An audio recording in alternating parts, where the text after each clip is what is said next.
तो कैसे हो आप लोग। तो स्वेलो स्टार सीजन 2 के एपिसोड नंबर 4 में आपका स्वागत है। तो चलिए शुरू करते हैं। तो जैसा कि हमने पिछले एपिसोड में देखा कि लू फेंग की फाइट एक इटर्नल गॉड से हो चुकी होती है, जहां पर उन दोनों में घमासान फाइट होने लगती है। अभी फाइट नहीं होती, लेकिन इस दौरान उस बंदे का एक ही बंदा खुद से मार चुका होता है, वो खुद बंदा।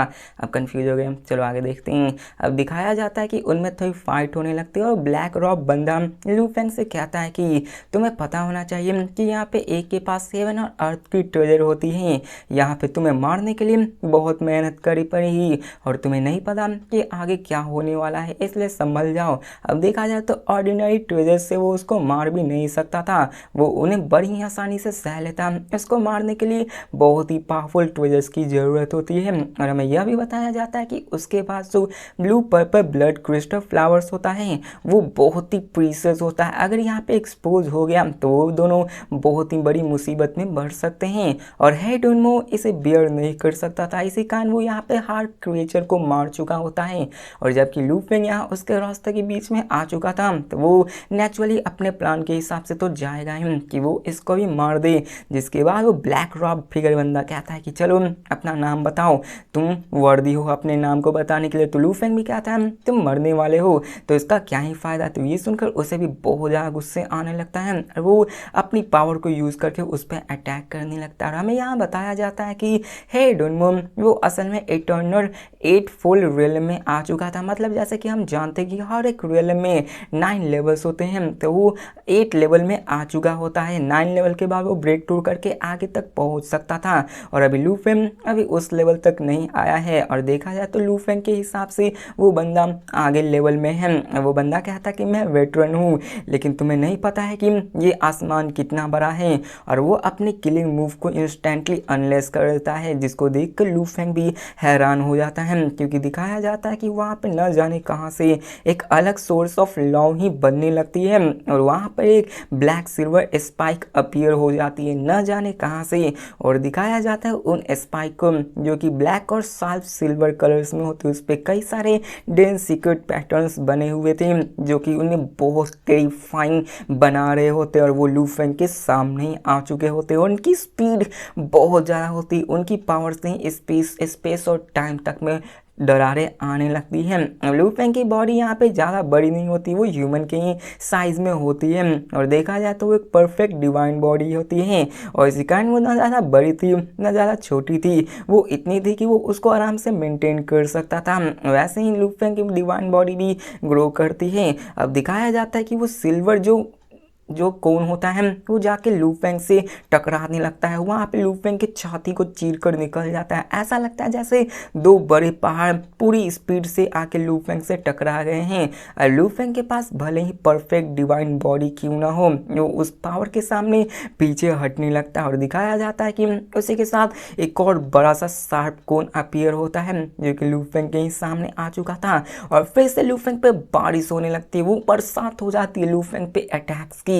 लू फेंग चाहकर भी उसको रोक नहीं पा रहा होता है। यहाँ पे टोटल 19 कोन्स होते जो कि लू फेंग पे हर एक डायरेक्शन से अटैक कर रहे होते हैं। उनकी हर एक पावर बहुत ज़्यादा टेरिफाइंग होती है, यहाँ तक कि वो पूरे के पूरे लू फेंग के बॉडी को डिस्ट्रॉय करने लगती है। और दिखाया जाता है कि उनमें से टॉक्सिक पॉइजन भी निकलने लगती है जो कि लू फेंग के पूरे डिवाइन बॉडीज में फैलने लगती है, जिसके कारण लू फेंग की कॉन्शियसनेस भी यहाँ पे इरोड होने लगती है, जिसको लू फेंग ने नोटिस कर लिया होता है कि क्या ये तो लॉ टॉक्सिन है। और यहाँ पे हमें लग रहा हो कि लू फेंग मुसीबत में है, लेकिन लू फेंग को दिखाया जाता है जो कहता है ये तो बहुत ही इंटरेस्टिंग है। जिसके बाद वो ये भी कहता है कि बहुत लंबा अरसा हो चुका है मुझे एक इंटरेस्टिंग ओपोनेंट का सामना करता हुआ। और दिखाया जाता है मैं लू फेंग को, जो कि इस सब को देखकर ये पहचान जाता है कि उसका जो लॉ है इसमें पॉइजन कंटेन किया हुआ है।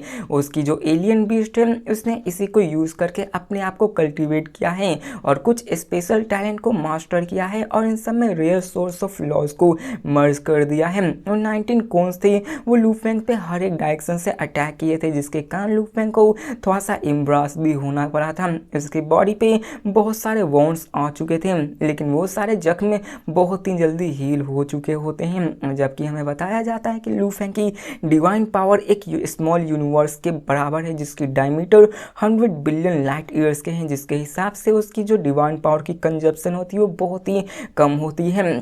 अब इन सब के बाद दिखाया जाता है उन ब्लैक रॉक बंदे को, जो इस सीन को देखकर पूरी तरह से हैरान हो जाता है, क्योंकि वो असल में उसकी एक सीक्रेट अटैक होती है और इतने अटैक करने के बाद भी लू फेंग को जरा सा भी फर्क नहीं पड़ा होता है। लू फेंग ने अपनी बॉडी को बड़ी आसानी से हील कर लिया होता है। वो कहता है कि आखिर ऐसा कैसे हो सकता है, तुम मेरे ब्लैक वाटर कोन के पावर को रेसिस्ट कर सकते हो। वो कंप्लीटली शॉक हो जाता है। अब हेन डेनमो के पास दो मेथड्स थे, पहला तो एक पॉइजन ऑफ द लॉ और दूसरा था एक ऐसा बॉडी जो कि उसके डिवाइन बॉडी तक को डिस्ट्रॉय कर सकता था। लेकिन उसे ये बात नहीं थी कि लू फेंग के पास एक परफेक्ट डिवाइन बॉडी मौजूद थी। वो डिवाइन बॉडीज जो नॉर्मल बॉडीज है उनको डिस्ट्रॉय कर सकता था, लेकिन लू फेंग के पास परफेक्ट डिवाइन बॉडीज होती, जिसके कारण उस पर पॉइजन का भी कोई असर नहीं पड़ा था। और बात करें उसके कॉन्शियसनेस को अफेक्ट करने की, उसके सोल को डिस्ट्रॉय करने की, तो लू फेंग के पास स्टार टावर मौजूद है जो कि उसके हार्ट को गार्ड करता है। ऐसा हो ही नहीं सकता कि वो छोटा मोटा अटैक उसके इस स्टार गॉड को पार करके उसके सोल तक को अफेक्ट कर सके।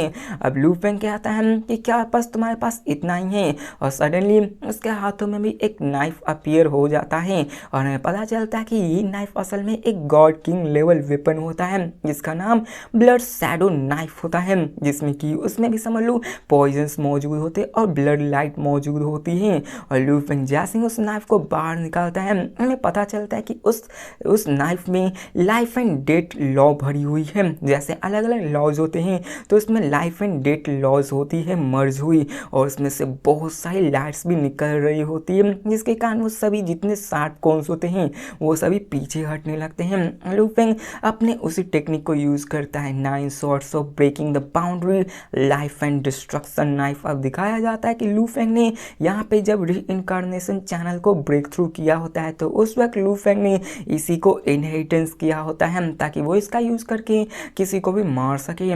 बताया जाता है कि लू फेंग के पास दो इनहेरिटेंस थे, जिसमें से पहला ब्रोकन एनिलेशन, दूसरा दोंगहुआ होता है, जो कि अगर असल में ब्रोकन ईस्ट लेवल का कोर मौजूद होता है। जबकि उसके पास परफेक्ट डिवाइन बॉडी थी तो आराम से किसी भी सीक्रेट मेथड जैसे कि केवस पावरफुल डायग्राम तक को सीख सकता था, जिसमें कि 9 नाइट में रियलम थे।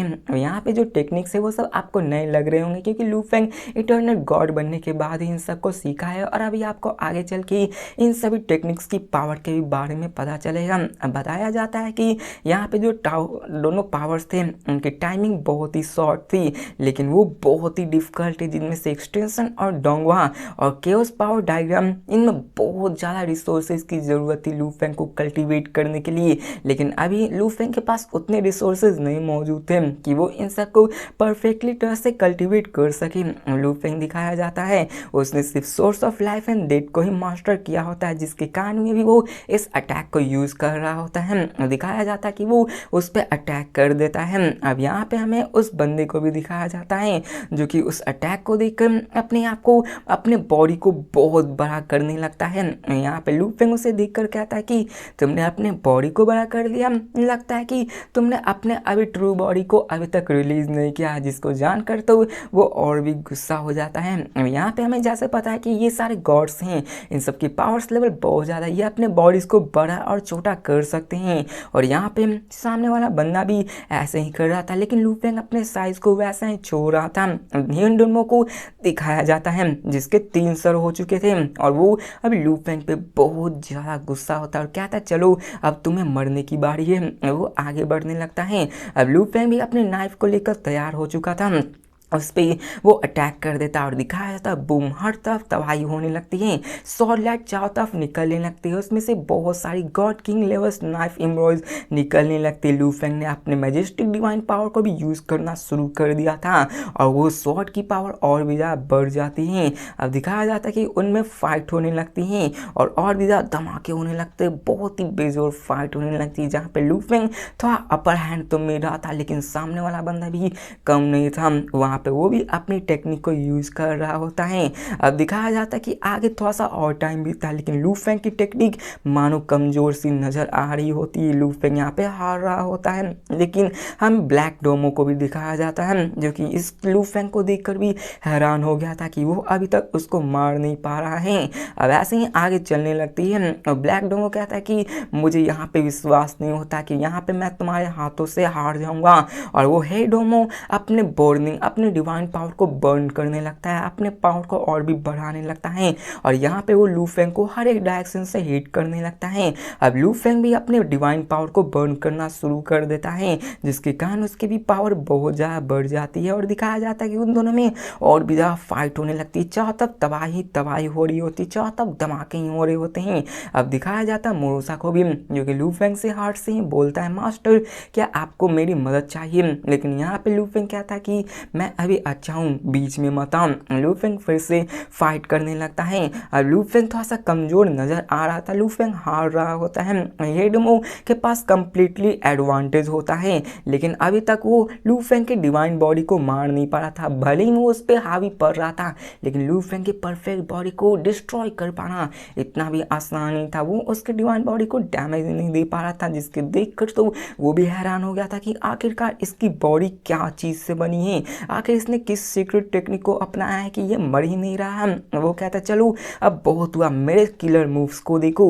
और वो अपने killer moves 10,000 words of the black sky spear law को यूज करता है, जहाँ पे ब्लैक डायमो अपनी फुल डिवाइन पावर को बर्न करने लगता है, जिसके कारण उसकी स्पेयर में बहुत ज़्यादा पावर आने लगती है। वो सीधे सीधे लू फेंग के माथे की तरफ जाने लगते हैं और दिखाया जाता है बूम, चारों तरफ धमाके होने लगते हैं और दिखाया जाता है कि एक ब्लिंक ऑफ आई में ही 1000 ऑफ स्पेयर्स लू फेंग के बॉडी के आर पार हो चुकी थी। लू फेंग उसको रोक भी नहीं पाया था, वो सभी लू फेंग पे आके लग जाते हैं। लू फेंग ब्लाइंड हो चुका होता है, उसकी पावर बहुत ज़्यादा अनस्टेबल होने लगती है, क्योंकि उसने अपनी डिवाइन पावर को यूज़ किया था, साथ में सामने वाले ने भी बहुत धांसू अटैक किया होता है। अब देखा जाए तो ओरिजिन कंटेंट में वो स्ट्रॉन्गेस्ट था। अब लू फेंग को दिखाया जाता है जो कि इस चीज़ को देखकर हैरान हो गया था। मोरोसा को दिखाया जाता है जो कहता है मास्टर तो बहुत बुरी तरीके से मार खा रहे, और वो अपने मास्टर से कहता है मास्टर क्या सच में आप मुझे मूव नहीं करने देंगे, क्या मैं उस पर अटैक ना करूँ? तो लू फेंग कहता नहीं मैं फाइन हूँ, और वो फिर से उसकी तरफ देखने लगता है। अब यहाँ पे हमें हेडोमो को दिखाया जाता है जो कि लू फेंग को जिंदा देखकर हैरान हो जाता कि क्या वो अभी तक मरा नहीं, और उसकी पावर थी किसी नॉर्मल इटर्नल गॉड पे लगी होती तो वो कब का मारा जा चुका था। लेकिन लू फेंग वो तो अभी भी जिंदा था। हमें दिखाया जाता है कि वो पूरी तरह से हैरान हो चुका था कि मैं उसको मार नहीं पा रहा हूँ, वो पूरी तरह से हैरान था। और दिखाया जाता है कि वो फिर से अपने एक फॉरबिडन मूव को यूज़ करने लगता और क्या था कि अगर मैं तुम्हें मार नहीं सकता तो यहाँ पे सिर्फ एक ही रास्ता बनता है। जिसके बाद वो ब्लैक स्काई स्पेयर मेथड को यूज़ करता है, जो कि एक फॉरबिडन टेक्निक होती है जिसमें कि वो अपने फुल पावर को यूज़ करके लू फेंग पे अटैक करने वाला था। अब इतनी जो पावर थी उससे कोई भी इटर्नल ट्रू गॉड आराम से मारा जा सकता था, और जबकि ये एक फॉरबिडन टेक्निक है तो इसमें क्या ही कहना। और वो अपनी सारी पावर्स को ब्लैक स्काई डिस्ट्रॉयज नामक टेक्निक में परफॉर्म करने लगता है। और लू फेंग भी उसके तरफ देखने लगता है, जहाँ पे जब वो इस पावर को यूज़ करता है तो वहाँ पे एक पिलर लाइक ब्लैक शैडो बन चुकी होती है। और लू फेंग कहता है बहुत ही अच्छा, और चलो तुम अपने फुल पावर को यूज़ करो। लू फेंग भी बहुत ज़्यादा एक्साइटेड हो चुका था, और लू फेंग भी अपने नाइफ को निकालता है और दिखाया जाता है कि वो भी अपने पावर को गैदर करने लगता है, अपने डिवाइन पावर को यूज़ करने लगता है, अपने सारे पावर को उस नाइफ के अंदर डालने लगता है। और दिखाया जाता है कि वो अपनी powerful technique all worlds are one नामक यूज़ करने लगता है, जिसके कारण लू फेंग की सारी बॉडीज़ की वॉन्ड्स हील होने लगती है, उसमें से पावर बहुत ज़्यादा निकलने लगती है और वो उसकी तरफ देखने लगता है। यहाँ पे दिखाया जाता है हेडोमो को, जहाँ पे वो अपने इस अटैक को रेडी कर रहा होता है और वो उसी से उस पर अटैक करता है। दिखाया जाता है कि वो पावर बहुत ज़्यादा होती है और वो लू फेंग से जाके टकराती है और चारों तरफ धमाके ही धमाके होने लगते हैं, और लू फेंग की परफेक्ट जो डिवाइन बॉडीज होती है वो उससे आने लगती हैं। और दिखाया जाता है कि लू फेंग की बहुत बड़ा पार्ट डिवाइन बॉडी डिस्ट्रॉय हो चुकी होती है, और लू फेंग सामने की तरफ देखता है, और जब यहाँ पे हेडोमो लू फेंग को जिंदा देखता है तो पूरी तरीके से हैरान हो जाता कि क्या ये अभी तक मरा नहीं, उसकी गॉड बॉडी अभी तक डिस्ट्रॉय नहीं हुई। अब यहाँ पे हेडोमो ने अपने फुल 50% डिवाइन पावर को यूज़ कर लिया था, लेकिन फिर भी लू फेंग मरा नहीं था। यहाँ तक कि उसने अपनी फॉरबिडन टेक्निक तक को यूज़ कर लिया था, वहाँ पर भी वो मरा नहीं। उसके दिल में मानो फैसा बनने लगता है। लू फेंग का वॉन्ड्स पूरी तरह से फिर से हील हो जाते हैं, और हेडोमो की तरफ देख कर कहता है कि क्या तुम्हारे पास और भी कोई पावरफुल मूव मौजूद है। मैजेस्टिक और ह्यूज ब्लैक डोमो, वो बंदा पूरी तरह से घबरा जाता है, उसके दिल में डर सा बैठ जाता है, वो यहाँ पे हेसिटेट करने लगता है और दिखाया जाता है कि वो भागने लगता है क्योंकि उसे पता चल गया था कि वो इस बंदे को मार ही नहीं सकता और वो वहाँ से बहुत ही स्पीड में जाने लगता है। तो गाइस इसी के साथ ये वीडियो भी खत्म होती है। तो मिलते हैं नेक्स्ट वीडियो में और देखते हैं कि क्या लू फेंग उसको मार पाएगा या फिर नहीं, क्योंकि वो यहाँ से भाग रहा है। हम तो अभी वीडियो शॉर्ट है और आज के लिए बस ये लास्ट एपिसोड है। कल से मैं ट्राई करूँगा 3 एपिसोड्स डालने के लिए और अगले एक वीक में शायद मैं इस पूरे के पूरे जितने भी रिलीज चैप्टर से उन सबको एक्सप्लेन कर दूँ। तो मिलते हैं नेक्स्ट वीडियो में, तब तक के लिए बाय।